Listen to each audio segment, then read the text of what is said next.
ठीक है, movement of, भाई प्लीज देखिए, अरे चुप हो जा।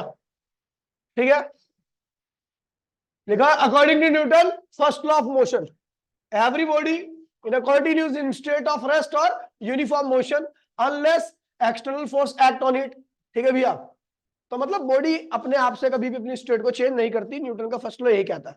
ठीक है, similarly body is rotating about a given axis as the मेंटेन, हाँ वही लिखा हो जो मैंने ऊपर बता दिया। ठीक है, कोई जरूरत नहीं। अब देखिए भैया, ये भाई प्लीज बोली मत। ठीक है, यहां पर बहुत इंपॉर्टेंट बात बता रखी है मैंने कि movement of inertia of system. ठीक है भैया, मेरे को एक सिस्टम का कुल मूवमेंट ऑफ इनर्शिया निकालना है, लेकिन उससे पहले आपको ध्यान रखना है कि अगर मैं बात करूं एक बॉडी जो रोटेट कर रही है कितनी स्पीड से, ओमेगा स्पीड से, तो इसका हर एक पार्टिकल की जो स्पीड होगी वो क्या होगी, ओमेगा ही होगी। बॉडी अगर मान लीजिए ओमेगा से रोटेट कर रही है, तो उसके अंदर प्रेजेंट हर एक पार्टिकल क्या होगा, ओमेगा से रोटेट करेगा, यानी सबकी एंगुलर स्पीड क्या होगी, हर पार्टिकल की बराबर होगी। रीजन क्या है, बड़ा सिंपल सा रीजन है।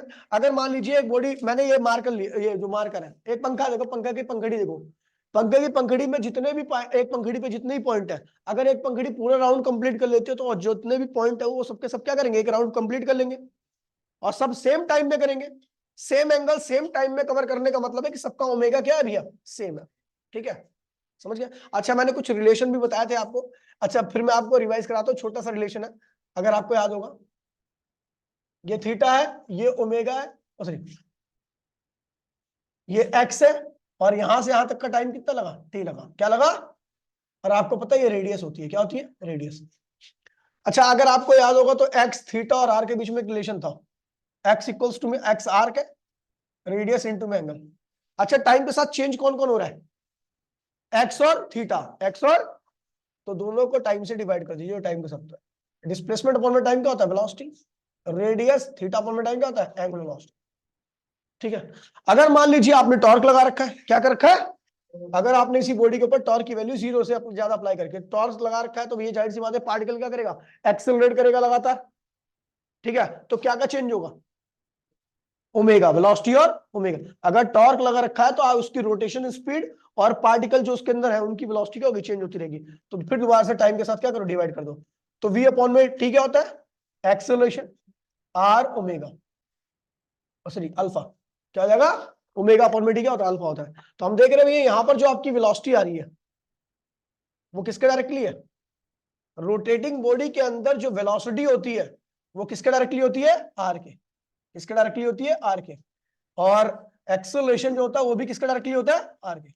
अभी देखिए, अभी आपको आगे बात पता लगी। तो हम कह सकते हैं अगर कोई बॉडी रोटेट कर रही है, रोटेशन मोशन कर रही है, तो उसका हर एक पार्टिकल का एंगल क्या होगा, सेम रहेगा। कब, जब सबके लिए टाइम क्या होगा, सेम रहेगा, सबका ओमेगा भी क्या रहेगा, सेम रहेगा रोटेशन। और जब सबका ओमेगा सेम है तो सबका एक्सेलरेशन यानी रोटेशनल एक्सेलरेशन या एंगुलर एक्सेलरेशन क्या रहेगा, सेम रहेगा। समझ गया भैया, तो हम देख रहे हैं भैया सेम रहेगा। अच्छा, और सबका एक्सेलरेशन भी क्या होगा, अगर पार्टिकल अल्फा से एक्सेलरेट कर रहा है तो हर एक पार्टिकल भी क्या करेगा, अल्फा से। ध्यान रखना, हर एक पार्टिकल को omega 1 dot dot dot omega N सब क्या होगा, सेम होगा, जितने पार्टिकल है सबकी एक्सेलरेशन भी क्या होगा, सेम रहेगा। रोटेटिंग बॉडी का एक रोटेशन मोशन, कोई बॉडी रोटेशन मोशन परफॉर्म कर रही है तो उसके हर एक पार्टिकल की एंगुलर स्पीड यानी ओमेगा क्या रहेगी, सेम रहेगा, और सबका एक्सेलरेशन भी क्या रहेगा, सेम रहेगा। ठीक है, तो भैया यानी ओमेगा और अल्फा एक रोटेटिंग बॉडी के लिए क्या होती है, हर पार्टिकल के लिए कांस्टेंट होता है, क्या होता है। तो हम तो जानते हैं ये v कोस में क्या होता है, ओमेगा आर होता है, क्या होता है, ओमेगा क्या है, कांस्टेंट है, क्या है, तो वेलोसिटी डायरेक्टली क्या होगा, रेडियस आएगा। अच्छा, अल्फा एक कोस में क्या होता है, अल्फा आर होता है, क्या होता है, आपको पता है हर पार्टिकल का अल्फा भी क्या होता है, सेम रहता है। तो एक्सेलरेशन क्या होगा, डायरेक्टली इक्वल टू रेडियस। अभी मैं किन पार्टिकल्स की बात, कौन से एक्सेलरेशन की बात कर रहा हूं, चलो देखिए सुनिए। एक पंखा घूमता रहता है, एक पंखा घूमता रहता है, ऐसा मान लीजिए पंखे की पंखड़ी है, ये पंखे का एक्सिस ऑफ रोटेशन है, घूम रहा है। मैंने 3 पार्टिकल लिए, P1 पार्टिकल, P2 पार्टिकल और P3 पार्टिकल। अगर ये पंखड़ी पूरी एक बार घूम जाती है ऐसे करके, तो तीनों पार्टिकल घूम जाएंगे, सेम एंगल बनाएंगे, सेम टाइम में, यानी सबकी एंगुलर स्पीड क्या है, सेम है। अगर मैं इसके ऊपर टॉर्क लगा देता हूं तो सारे के सारे पार्टिकल, पंखड़ी के साथ सारे पार्टिकल भी क्या करेंगे, एंगुलरली एक्सेलरेट करेंगे, सबका एक्सेलरेशन क्या रहेगा, सेम रहेगा। लेकिन अब देखो, अगर मैं बात करूं तो इस पार्टिकल ने कितना बड़ा पाथ कवर किया, इतना, उतने टाइम में। इस पार्टिकल ने कितना बड़ा पाथ कवर किया, उतने टाइम में, इतना। और इस पार्टिकल ने कितना बड़ा पाथ कवर किया, सबसे ज्यादा बड़ा पाथ किसने कवर किया, P3 पार्टिकल ने। उतने टाइम में अगर P3 पार्टिकल सबसे बड़ा पाथ कवर कर रहा है तो उसका मतलब उसकी लीनियर स्पीड, पाथ कवर करने की स्पीड को हम कहते हैं लीनियर स्पीड। पाथ कवर करने की स्पीड को हम क्या कहते हैं, तो सबसे ज्यादा लीनियर स्पीड किसकी होगी, P3 की। और सबसे कम जीरो किसकी होगी, जो पॉइंट यहीं पर होगा, जो पॉइंट एक्सिस ऑफ रोटेशन पर है उसकी लीनियर स्पीड क्या होती है, जीरो। और जो पॉइंट सबसे दूर होता है उसकी एंगुलर स्पीड क्या होती है, सबसे ज्यादा। रीजन मैंने बताया ना भैया, क्योंकि जो पॉइंट सबसे दूर रहेगा उसकी रेडियस भी क्या होगी, सबसे, अब ये ज्यादा रहेगा ना, आर ज्यादा रहेगा उसके लिए, आर ज्यादा रहेगा तो उसकी वेलोसिटी क्या होगी, सबसे। आप चलते हो पंखे में, कभी आपका हाथ लग जाए गलती से, अगर आपका एक्सिस ऑफ रोटेशन के पास में लगे, एक्सिस ऑफ रोटेशन मतलब रॉड जो है, रॉड के आप पास में लगे वगैरह आपका, तो आपको चोट कम लगेगी, क्योंकि वहां के पार्टिकल की वेलोसिटी क्या होती है, कम होती है। वेलोसिटी कम तो उनकी काइनेटिक एनर्जी क्या होगी, कम होगी। आपके हाथ में ज्यादा डैमेज नहीं करेंगे। लेकिन अगर एंड पर लग गया तो नहीं कटता वैसे, ठीक है। लेकिन बता दे रहा हूँ, इतनी जान नहीं होती इन पंखों में, ठीक है, कि आपका हाथ काट दे, ठीक है। और इनकी पंखड़ी का अरेंजमेंट ऐसा होता है कि आपके हाथ में चोट भी नहीं लगती, मुश्किल से रोक देते हो उल्टा, ठीक है। हम तो अपने स्कूल में ऐसे करे चलते पंखे को रोक देते थे, ऐसे नहीं लगा, ठीक है। अभी रोका था मैंने आपको, हाँ, जब मैं तुम्हें पढ़ा रहा था, पढ़ा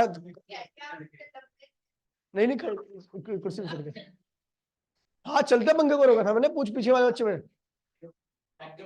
हाँ पढ़ा रहा था, वो, हाँ चलो, हाँ, अरे नहीं नहीं, वो साल में एक बार ही टाइम होता है, ठीक है। ओए, मुद्दे पे आओ, मुद्दे मुद्दे पे आओ। तो हम देख रहे हैं भैया, ओए, रोटेटिंग बॉडी में एक्सिस ऑफ रोटेशन, जो पार्टिकल जितना दूर होता है उसकी वेलोसिटी उतनी ज्यादा होती है, और उसका एक्सेलरेशन भी क्या होगा, उतना ही ज्यादा होगा, ठीक है। रोटेशन मोशन में ओमेगा अल्फा एंगल हर पार्टिकल की क्या होता है, सेम। लेकिन स्पीड, एक्सेलरेशन, ठीक है, हर पार्टिकल, और पाथ की लेंथ हर पार्टिकल की क्या होगी, थीटा, हर पार्टिकल का सेम। लेकिन हर पार्टिकल का एल क्या होता है, अलग होता है, क्योंकि हर पार्टिकल क्या होता है, एक्स रोटेशन से अलग अलग दूरी होती है, अलग अलग पाथ कवर करता है। हर पार्टिकल का ओमेगा सेम रहता है, लेकिन हर पार्टिकल की वेलोसिटी क्या होती है, अलग अलग होती है, क्योंकि हर पार्टिकल की लेंथ क्या होती है, अलग अलग, अलग अलग लेंथ को कवर करने में अलग अलग स्पीड होनी चाहिए एक ही टाइम में, ठीक है। हर पार्टिकल का एंगुलर एक्सेलरेशन क्या होता है, सेम रहता है, क्या रहता है। लेकिन उसी रोटेशन मोशन में हर पार्टिकल का जो नॉर्मल एक्सेलरेशन होता है क्या होता है, अलग अलग होता है। ये तो कांस्टेंट होता है, और ये सब क्या होती है, वेरिएबल होती है, डिपेंड करती है कहां पर है पार्टिकल, ठीक है भैया। आगे बढ़े, चलो। तो ये देखो, ओहो, ये नीचे तो, अबे यार कितने मेहनत की, नीचे सब करवा रखा है मैंने। ये तीनों पार्टिकल है, चार पार्टिकल है, सबका ओमेगा क्या होगा, लेकिन सबसे ज्यादा वेलोसिटी किसकी ज्यादा होगी, इसकी, फिर इसकी, फिर इसकी, फिर इसकी, वो लिखवा रखा नीचे, ठीक है। सबसे ज्यादा बड़ा पाथ कौन कवर करेगा, ये वाला पाथ पार्टिकल है ना, और सबसे छोटा ये, और यहाँ पर जो रहेगा वो तो जीरो करेगा, तो उसकी वेलोसिटी सब कुछ क्या होगा, जीरो ही रहेगा। Movement of inertia, total movement of inertia of system. एक बॉडी है जिसके अंदर बहुत सारे पार्टिकल्स है, M1 M2 और Mn पार्टिकल है, सबकी दूरी क्या रखी है, एक्सिस ऑफ रोटेशन से। किसी की जो M1 पार्टिकल है उसकी दूरी R1 दे रखी है, जो Mn पार्टिकल है उसकी दूरी क्या है, Rn दे रखी है। तो पहले पार्टिकल का इनर्शिया क्या होगा, M1 R1, दूसरे पार्टिकल क्या होगा, M2 R2, और Nवे क्या होगा, Mn R। स्क्वायर कर रहे हैं, इनर्शिया निकालना ना, फॉर्मूला mr स्क्वायर एक बार। तो ये पहले पार्टिकल का इनर्शिया, दूसरे पार्टिकल का इनर्शिया, और ये एनवे पार्टिकल, सबको जोड़ दीजिए, टोटल मूवमेंट ऑफ इनर्शिया आ गया, ठीक है, बॉडी का। मूवमेंट ऑफ इनर्शिया कैसी क्वांटिटी है, scalar quantity, SI unit, dimension आपको दे रखा है। अच्छा, factor effectively movement of inertia, कौन कौन से फैक्टर जो है मूवमेंट ऑफ इनर्शिया को इफेक्ट करते हैं। तो भैया पहला क्या है भैया, बॉडी का खुद का मास, बॉडी का खुद का मास, ठीक है, उस पर भी डिपेंड करता है इनर्शिया, ठीक है। मास ऑफ बॉडी जितनी ज्यादा रहेगी उसका मूवमेंट ऑफ इनर्शिया होगा उतना ही ज्यादा, ठीक है।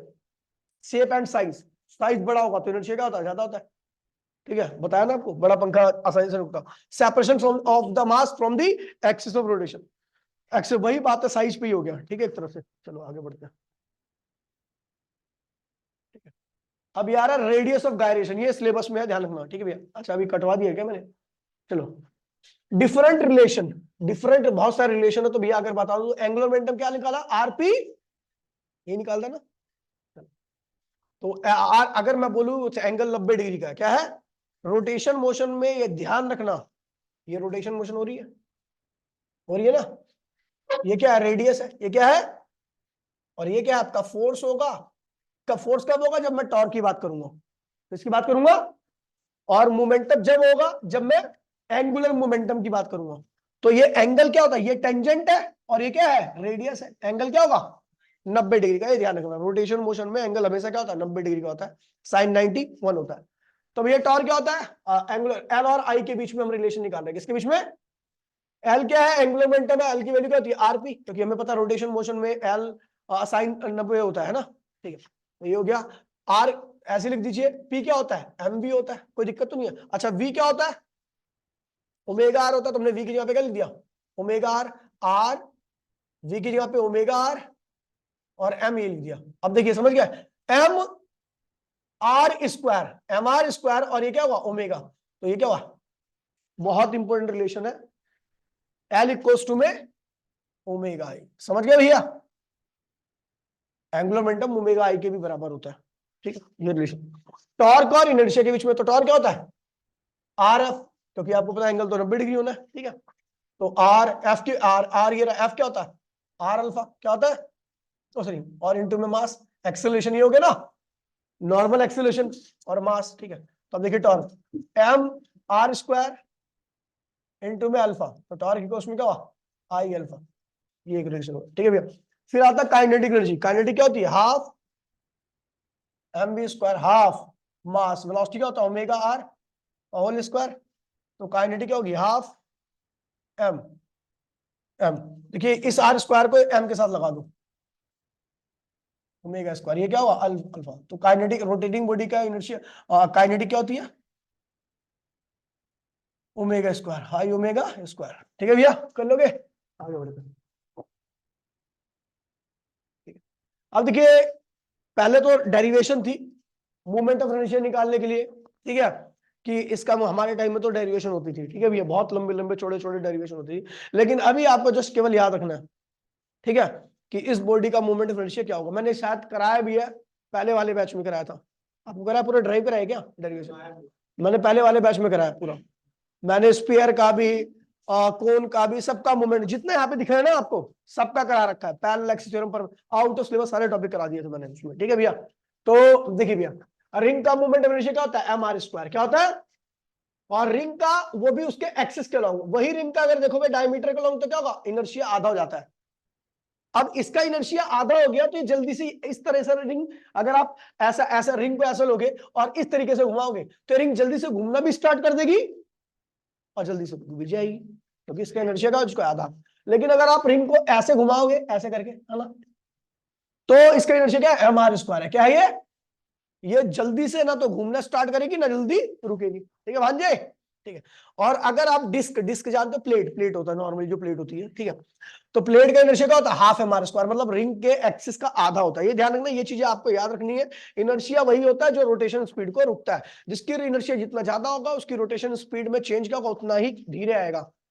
न चलना ना तो जल्दी स्टार्ट करेगी और ना ही रुकेगी जल्दी से। ठीक है भैया, ये अलग अलग बॉडी का। ठीक है, अब ये क्वेश्चन है, देख लीजिए भैया ध्यान से। ठीक है, अब ये वाला क्वेश्चन तो थोड़ा सा हार्ड पड़ जाता है, लेकिन फिर भी मैं करा रहा हूँ। ठीक है, बच्चों के लिए थोड़ा हार्ड पड़ जाता है। ठीक, ये भी आपका एक रॉड है, ये इक्विलिब्रियम में किसमें है, ये दो नाइफ एच पे टिकी हुई है। ठीक है, इसकी कुल लंबाई क्या है, 70 सेंटीमीटर। क्या है ये, 70 सेंटीमीटर।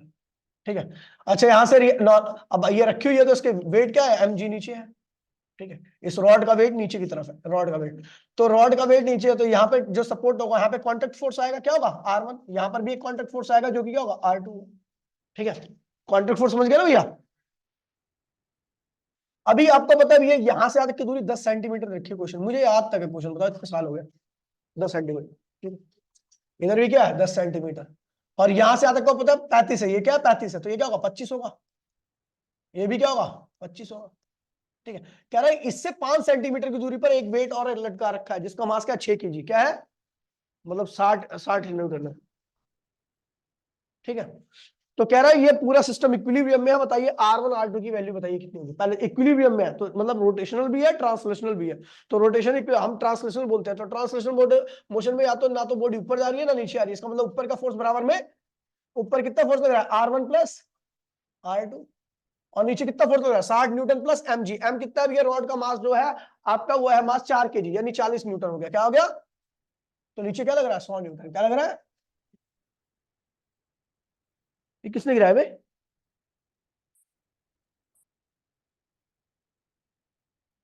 अब फोन गिरने की दिक्कत नहीं है, राम लिखा हुआ ना इस पे, ये गिर गया। पैर पे गिरा सुअर, राम गिरने इंची है, तेरे जैसे लोग ही गिरा रहे हैं।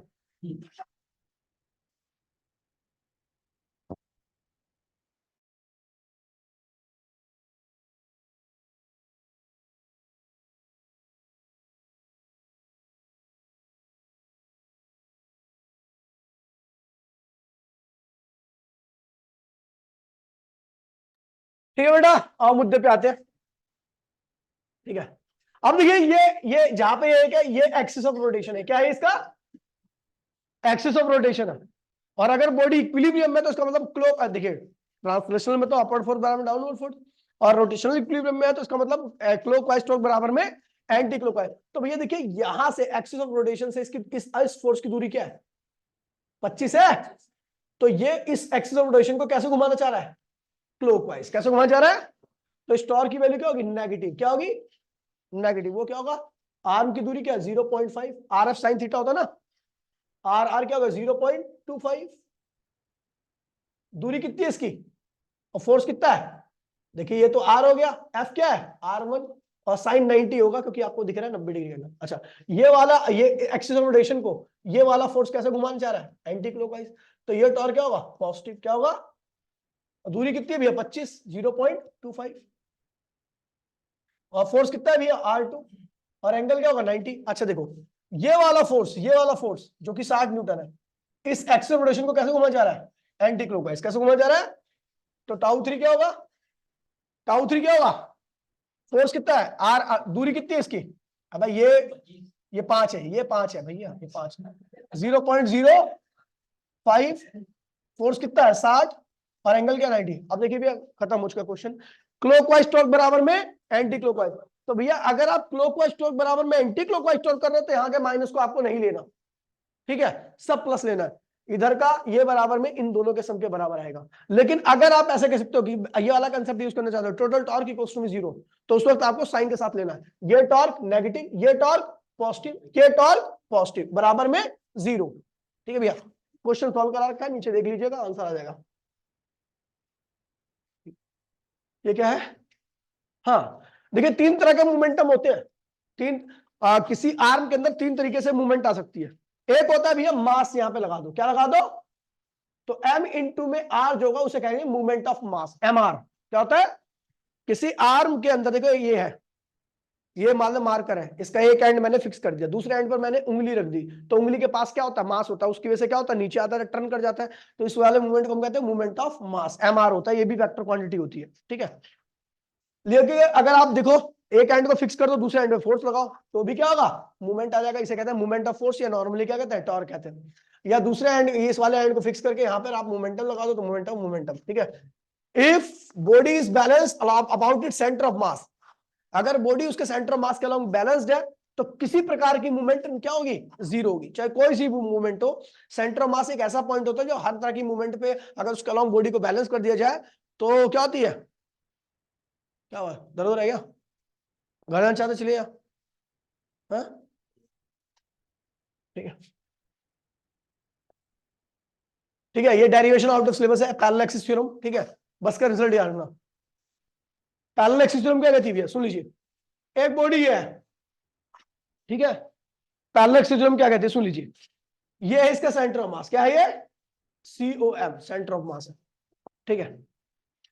यहां से एक एक्सिस पास कर रहा है, ठीक है, यहां से एक एक्सिस पास कर रहा है, इसके अलोंग इनर्शिया मैंने मान लिया क्या आया, I1, क्या आया, I1। एक दूसरा एक्सिस मैंने ले लिया, ये एक्सिस नंबर सेकंड है, क्या है, सेकंड है। इसके अलोंग जो इनर्शिया आ रहा है वो I2 है, क्या है, इन दोनों एक्सिस के बीच की दूरी क्या है, कैपिटल R है, क्या है, इस पूरी बॉडी का मास क्या है, कैपिटल M, क्या है। तो इसके I2 के अलोंग जो इनर्शिया होगा वो क्या होगा, I1 प्लस इस पूरी बॉडी का मास कितना है भैया, कैपिटल एम और इन दोनों एक्सिस के बीच की दूरी जो कि क्या है कैपिटल आर के स्क्वायर के इसके बराबर होगा। इसे कहते हैं भैया पैरेलल एक्सिस थ्योरम। क्या कहते हैं इसे? दोबारा सुनिए, एक बॉडी है जिससे एक लाइन जो कहां से जा रही है उसके सेंटर ऑफ मास, उसका लॉन्ग इनर्शिया कितना आया I1, कितना आया? एक दूसरा एक्सिस जहां से मुझे निकालना है उसका लॉन्ग इनर्शिया कितना है I2। ये जो I2 होगा वो I1 यानी इस वाले एक्सिस का इनर्शिया प्लस पूरी बॉडी का मास और दोनों के बीच में जो दूरी है उसके स्क्वायर की। ये ध्यान रखना, इस तरह से अप्लाई करने के लिए आता है डेरिवेशन ऑफ द सिलेबस की। ठीक है, फिर आता है परपेंडिकुलर एक्सिस थ्योरम। मतलब समझे? देखिए कैसे बड़ा आसान है ये भी। ये कह रहा भैया एक बॉडी है, आपने इसको पहले एक्स के लॉन्ग घुमाया। किसके लॉन्ग घुमाया? तो इसके लॉन्ग इनर्शिया आया IX, कितना आया?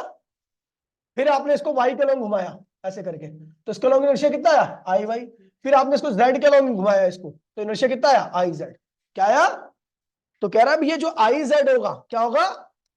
वो IX प्लस IY के सम के बराबर होगा। ये क्या है? Parallel axis theorem. पहले प्रूफ करा रखा है लेकिन अभी आपको आवश्यकता नहीं है। ठीक है, देखिए अब इसी का इस्तेमाल करके मैंने एक ही चीज का इनर्शिया अलग अलग उसमें करा रखा है। जैसे मान लीजिए आपका एक्सिस का लॉन्ग इनर्शिया क्या होता है रिंग का? mr²। आपको कहां निकालना है? यहां पे निकालना है। कहां निकालना है? ये इसके, हाँ ये यहां आपको निकालना है डायमीटर का लॉन्ग। कहां निकालना है? ये है आपका एक्सिस, ये है इसके डायमीटर। ठीक है, इसका लॉन्ग निकालना है डायमीटर का लॉन्ग। ठीक है, डायमीटर के लॉन्ग हम इनर्शिया निकालना चाहते हो, तो आपको पता है इसका लॉन्ग कितना है? एक्सिस है ना ये क्या है mr²। क्या है? ये दोनों ही डायमीटर है। ये क्या हुआ x और ये क्या हुआ? ये क्या हुआ? z मान लो। क्या मान लो? ये छोड़ो ना, इसको z क्यों मान रहे हो? ठीक है, अच्छा चलो इसे z मान लेते हैं। IZ हो गया। इसके लॉन्ग इनर्शिया मान लीजिए IX का लॉन्ग क्या आएगा I, तो इसका लॉन्ग भी क्या आएगा I ही आएगा। रीजन बड़ा सिंपल सा है, क्योंकि आपको पता है ये भी डायमीटर है ये भी डायमीटर है, तो इसका लॉन्ग जो भी इनर्शिया होगा तो वही इनर्शिया क्या होगा इसका लॉन्ग भी होगा। कौन सी थ्योरम लगाओ? पैरेलल या परपेंडिकुलर? परपेंडिकुलर क्या कहता है IZ बराबर में IX प्लस IZ क्या है mr²। क्या है? IX क्या लिया मैंने IY क्या लिया है I। तो क्या हुआ 2I बराबर में, आप सोचते हो ये क्या ऐसे XY ले लिया, तो भैया देखिए फिजिक्स में एक्चुअल में ये X होता है, ये Y होता है और ये क्या होता है ये Z होता है। ठीक, इसलिए मैंने Y कोऑर्डिनेट ही है, क्या दिक्कत है? ये क्या है आपका mr²/2 हाफ हो जाएगा। अब आपको ऐसे में निकालना है, ये टेंजेंट है, ये क्या है जो कि इसके प्लेन के क्या है पैरेलल है। क्या है? टेंजेंट है ये जो कि इसके प्लेन के क्या है पैरेलल है। ठीक है, तो अब ये टेंजेंट के अलोंग निकालना है मूवमेंट ऑफ इनर्शिया। तो भैया एक इसके अलोंग तो मुझे पता है क्या mr²/2 ये, और लेकिन ये वाला एक्सिस कहां से पास कर रहा है? सेंटर ऑफ मास से। कहां से पास कर रहा है? और ये वाली जो टेंजेंट देख रहे हो इसके और इसके बीच में दूरी क्या है? रेडियस के बराबर होगी। देखो ये मैं ऐसे बना रहा हूं, ये है प्लेन, मैं ऊपर से देख रहा हूं टॉप से। ठीक है, तो ये वाला एक्सिस क्या है? डायमीटर है। क्या है ये? भाई ये डायमीटर ही तो है। ठीक है, ठीक है, इसके अलावा जो इनर्शिया निकाला मैंने mr²/2 निकाला। क्या निकाला? मैं इस टेंजेंट के अलावा निकाल रहा हूं, ऊपर से देख रहा हूं मैं टॉप से। आपका पेज जो है ना, ये आपके पेज पे लेटी हुई है रिंग। ये रिंग क्या है आपके पेज पे लेटी हुई है, तो यहाँ पे एक ये एक्सिस खींच दिया मैंने, ये डायमीटर है, मुझे इस एक्सिस के अलावा निकालना है, इसके अलावा निकालना है। अच्छा दोनों के बीच की दूरी क्या होगी? रेडियस के बराबर होगी। इस पूरी रिंग का मास कितना है m, तो आप चाहते हो इसके अलावा, तो आपको पता है कौन सी थ्योरम लगाओगे? Parallel axis. क्या लगाओगे? पैरेलल एक्सिस क्या होगी? ये I1 है, ये क्या है I1, आपको क्या निकालना I2 निकालना, तो I1 प्लस m पूरी बॉडी का रिंग और दोनों के बीच की दूरी क्या है स्क्वायर। तो I1 क्या रखा है mr²/2 और ये क्या है mr², ये क्या रखा है mr²। सॉल्व कीजिए तो क्या होगा 3mr²/2 ये आ जाएगा। ठीक है, अभी आप देख लेना एक बार, वैसे तो आता है नहीं ये, अब पहले आता था ना ही के बराबर। ठीक है, बहुत सारी बॉडी का निकालने का ये रिलेशन बहुत ज्यादा इंपॉर्टेंट है, ध्यान रखना। ठीक है, लंबा चैप्टर है भैया। ठीक है, तो एक दो बार आपको पढ़ना ही पड़ेगा, उसके बाद जो मेन चीजें है ना उसको एक बार रिटर्न में प्रैक्टिस कर लेना। ठीक है, कंसेप्चुअल क्वेश्चन ज्यादा आते हैं इस वाले से। क्या ना भैया रिलेशन बिटवीन टॉर्क और एंगुलर मोमेंटम, टॉर्क और एंगुलर मोमेंटम के बीच में रिलेशन निकाला। तो भैया आपको पता ही भैया, अभी ये बताया था मैंने आपको, एंगुलर मोमेंटम क्या होता है r×p, यही था। दोनों साइड में डिफरेंशिएट कर दो तो क्या होगा dl में क्या होगा dt। इसको करोगे तो एक बार p बाहर आएगा, बोलो हाँ, और dr में क्या हो जाएगा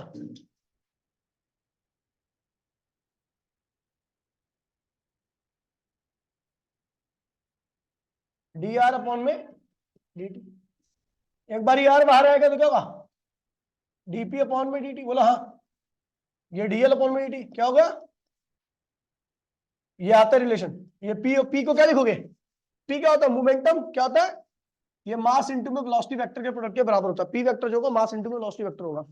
अच्छा, rate of change of position क्या होता है, वेलोसिटी होता है। आर क्रॉस डीपी अपॉन में डी क्या होता है, फोर्स होता है। क्या होता है, तो आपको पता सेम चीजों का क्रॉस जो होता है वो क्या होता है, जीरो। आई क्रॉस आई जीरो, जे क्रॉस जीरो, तो ये पूरा जीरो हो गया। तो डीएल अपॉन में डी की वैल्यू क्या आ गई, ये पूरा जीरो हो गया। तो आर क्रॉस एफ क्या होता है, टॉर्क होता है। ये आ गया रिलेशन। रेडियस ऑफ गायरेशन क्या होता है भैया, रेडियस ऑफ गायरेशन क्या होता है भैया, देखिए भैया आप क्या करते हो कि पूरी बॉडी का इनर्शिया निकालने के लिए हर एक पार्टिकल का इनर्शिया निकाल करके जोड़ देते हो, है ना। एक तरीका ही है, ये करा रखा है। एक बॉडी के अंदर जितने भी पार्टिकल है सबका इनर्शिया निकाल के मैंने जोड़ दिया। लेकिन आपको बता दूं बॉडी के अंदर एक ऐसा ही पॉइंट होता है जहां पर पूरी बॉडी का मास लाई करता है, वो क्या होता है, सेंटर ऑफ मास। क्या होता है, अगर axis of rotation centre of mass की दूरी दी जाए तो वो भी तो इनर्शिया देगा। देखिए पूरी बॉडी का मास मान लीजिए 50 किलो है, क्या है, वो एक पॉइंट पर लाई करता है जिसको हम क्या कहते हैं, सेंटर ऑफ मास। और आप एक का एक्सिस ऑफ रोटेशन क्या है, ये है। तो आपकी ये जो दूरी है सेंटर ऑफ मास है वो भी क्या देगी, पूरी बॉडी का इनर्शिया देगी। अब इनर्शिया क्या होता है, एम आर स्क्वायर। क्या होता है, मास इंटू में रेडियस का स्क्वायर। और वो कौन सी रेडियस होती है, एक्सिस ऑफ रोटेशन से उस मास की दूरी, उस मास की दूरी। तो अपने को पता भी है इनर्शिया निकालने का क्या तरीका है कि सारे पार्टिकल का इनर्शिया निकाल कर जोड़ दो। एक बॉडी के अंदर जितने पार्टिकल्स होते हैं सब सेम होते हैं, इसलिए एम ऑन एम सबका हुआ, सबका एम एम एम है ना। तो मतलब तो ये आ गया। लेकिन दूसरा तरीका ये है कि भैया आपको पता है बॉडी के अंदर एक ऐसा पॉइंट होता है जहां पर पूरा मास लाई करता है, उसे हम क्या कहते हैं, सेंटर ऑफ मास कहते हैं। और सेंटर ऑफ मास का कुल मास कितना होता है, बॉडी के पूरे मास के बराबर होता है। ठीक है, समझ गया। तो पूरी बॉडी का मास मान लीजिए कैपिटल एम है, क्या है, वो कहां पे होगा, सेंटर ऑफ मास पे। कहां पे होगा, अच्छा मैं मेरा एक्सिस, मैं बॉडी को ऐसे घुमा रहा हूं यहाँ पे, ठीक। तो उसकी दूरी क्या है, कैपिटल क्या है। तो इसका इनर्शिया क्या होगा, इस पूरी बॉडी का इनर्शिया एम के स्क्वायर क्या होगा। ये इनर्शिया उतना ही आएगा जितना आपने ऐसे सब हर पार्टिकल को जोड़ के निकाला है। ठीक है, जब आप इस इनर्शिया को एम के स्क्वायर, इस के को ही क्या कहते हैं भैया, रेडियस ऑफ गायरेशन। के को क्या कहते हैं, रेडियस ऑफ गायरेशन। समझ गए भैया। अब यहां पर देखिए एम के स्क्वायर किसके बराबर आएगा, इसके बराबर आएगा M R one square plus dot dot dot dot R N square. ठीक है, एम क्या है, total mass of body. Small M क्या है, एक सिंगल पार्टिकल का मास क्या है, स्मॉल एम है। कैपिटल एम क्या है, total mass of the body. तो मैंने माना इस बॉडी के अंदर एन पार्टिकल है, कितने पार्टिकल है, तो इस कैपिटल एम को क्या लिखते हैं, एक पार्टिकल का मास इंटू में नंबर ऑफ पार्टिकल लिखते हैं। तो एक पार्टिकल का मास क्या है, small M, number of particle क्या है, तो कैपिटल एम की वैल्यू क्या होगी, ये आ गई के स्क्वायर, और ये क्या हुआ M R one square dot dot dot dot R N square. यहां से एम कैंसिल हो गया, तो आप आसानी से के की value, that is the radius of gyration. क्या है, तो it is the perpendicular separation from the axis of rotation and centre of mass. Centre of mass और एक्सिस ऑफ रोटेशन के बीच की परपेंडिकुलर दूरी को हम क्या कहते हैं भैया, रेडियस ऑफ गायरेशन। और इसका इनर्शिया उतना ही होता है जितना आप इंडिविजुअली मासेस को जोड़कर निकालते हो। ठीक है भैया, ठीक है। किसी बॉडी का आप रेडियस ऑफ गायरेशन निकाल सकते हो। जैसे मान लीजिए अपने को निकालना है, और एक बॉडी का रेडियस ऑफ गायरेशन फिक्स नहीं होता, अलग अलग होता है। ये डिपेंड करता है कि आपका एक्सिस ऑफ रोटेशन कहां पर है। मान लीजिए मेरे बोर्ड का सेंटर ऑफ मास क्या है, यहां पर है, क्या है, मैं एक्सिस ऑफ रोटेशन ये लेता हूं तो मेरा रेडियस ऑफ गायरेशन क्या होगा, ये हो जाएगा। मैं एक्सिस ऑफ रोटेशन यहां से रोटेट करा रहा हूं तो ये होगा मेरा centre of radius of gyration हो जाएगा। मतलब आप एक ही बॉडी के रेडियस ऑफ गायरेशन की वैल्यू को चेंज कर सकते हो by changing the axis of rotation. ठीक है भैया। तो अब देखिए भैया, आपने रिंग को ऐसे घुमाया तो इनर्शिया क्या होता है, एम आर स्क्वायर। आपको पता है यही इनर्शिया क्या होगा, एम के स्क्वायर भी होगा। तो यहाँ पर देखिए एम आर स्क्वायर एम के स्क्वायर दोनों बराबर होगा, तो यहाँ पर रेडियस ऑफ गायरेशन का होगा, रेडियस के बराबर आएगा। अब देखिए अगर आप रिंग को ऐसे घुमा रहे हो तो इसका इनर्शिया क्या होगा, हाफ एम आर स्क्वायर। लेकिन हम क्या चाहते हैं कि इस केस में आपका एक्सिस ऑफ रोटेशन है, तो रोटेशन क्या होगा भैया, एम के स्क्वायर के बराबर होगा। यहाँ से सॉल्व किया आ गया, समझ गए भैया। तो किसी, देखिए कौन है भाई, अरे भाई कौन है, अच्छा तसल्ली नहीं है क्या तेरे को, यार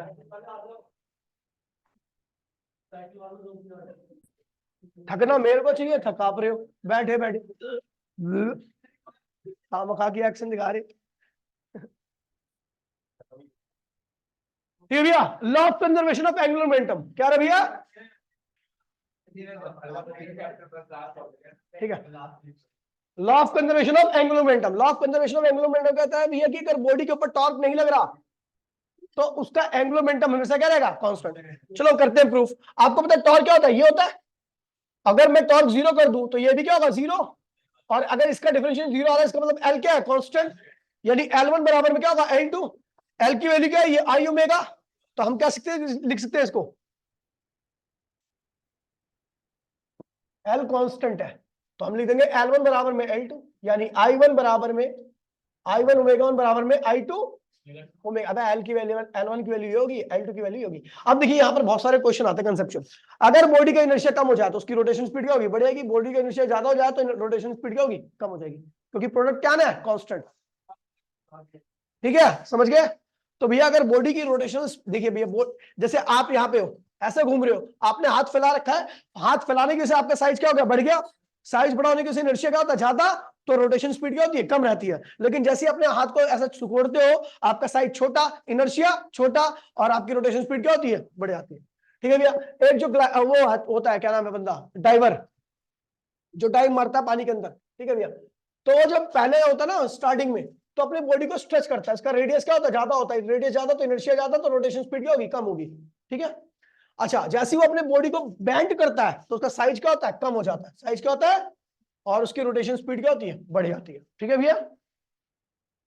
ऐसे ही मैंने अभी आपको एग्जांपल दिया था, एक का एक अर्थ क्या हो जाए, डबल साइज क्यों जाए, मास रिमेन कांस्टेंट। तो साइज बढ़ा, इनर्शिया बढ़ा, रोटेशन स्पीड कम, दिन की लंबाई क्या होगी, ज्यादा होगी। साइज एक क्या हो जाए, आधा हो जाए, इनर्शिया आधा, रोटेशन स्पीड डबल, दिन की लंबाई क्या होगी, कम हो जाएगी। ठीक है भैया। तो ये है आपका चैप्टर। ठीक है। और 5-10 मिनट बाद आपका चैप्टर नंबर 6 होगा, वर्क ऑन एनर्जी, ज्वाइन करना। ठीक है भैया, जो भी है वर्क ऑन एनर्जी बोल दिया। चला बाय बाय अभी के लिए, 5 मिनट बाद स्टार्ट होगी।